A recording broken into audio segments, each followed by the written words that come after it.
দিনে দুপুরে হাদির ওপর গুলিবর্ষণের ঘটনা আলোচনার ঝড় তোলে দেশের রাজনীতিতে। যদিও এখনও লাপাত্তা মূল হামলাকারী, তবে হামলায় ব্যবহৃত মোটরসাইকেলের মালিককে আটক করতে পেরেছে ডিএমপি। বাইকের নম্বর প্লেটের সূত্র ধরে সিসি ক্যামেরার ফুটেজ বিশ্লেষণের পর গত রাত ৩টার দিকে রাজধানীর মোহাম্মদপুর থেকে আটক করা হয় মোটরসাইকেল মালিক আব্দুল হান্নানকে।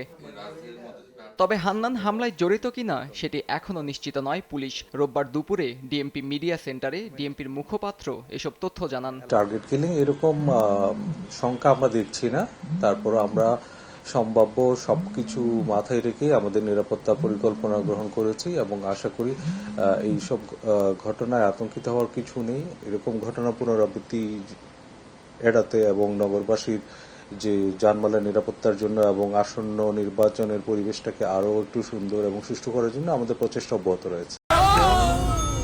ডেন্টিস্টের পরামর্শ নাও নতুন কোলগেট অ্যাক্টিভ সল্ট। রোববার সকাল থেকে বিভিন্ন গণমাধ্যমে খবর আসে দাউদ খান ভারতে পালিয়ে গেছেন।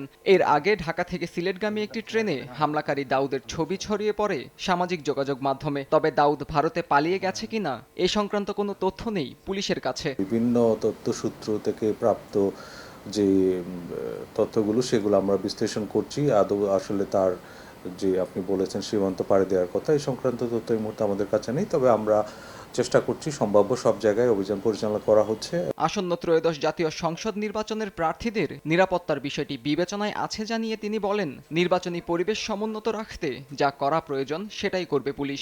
সমুন্নত রাখা। এদিকে ওসমান হাদির অবস্থা আশঙ্কাজনক এবং অপরিবর্তিত জানিয়েছেন চিকিৎসকরা। রোববার সকালে তার একটি সিটি স্ক্যান করা হয়। পরে ব্রিফিংয়ে সবশেষ তথ্য জানান চিকিৎসক। ব্রেনের স্টেমে যে ইনজুরিটা ছিল সেটা মারাত্মকভাবে ক্ষতিগ্রস্ত হয়েছে এবং ব্রেনে ইস্কেমিয়া আমরা দেখেছি যে অক্সিজেন স্বল্পতা যেটা আমরা লক্ষ্য করেছিলাম সেটা আরও প্রমিনেন্ট হয়েছে এবং ব্রেনের যে বিভিন্ন জায়গাতে তার ম্যাসিভ ব্লাড ট্রান্সফিউশনের জন্য 6 ব্যাগ ব্লাড এবং 5 ব্যাগ ফ্রেশ ফ্রোজেন প্লাজমা পেয়েছে। এ সময় তিনি আরও জানান, সামাজিক যোগাযোগ মাধ্যমের বিভিন্ন গ্রুপ থেকে ইনকিলাব মঞ্চের সদস্যদের হুমকি দেয়া হচ্ছে, ছড়িয়ে দেয়া হয়েছে বাসার ঠিকানাও। আত্তজ রহমান, সময় সংবাদ, ঢাকা।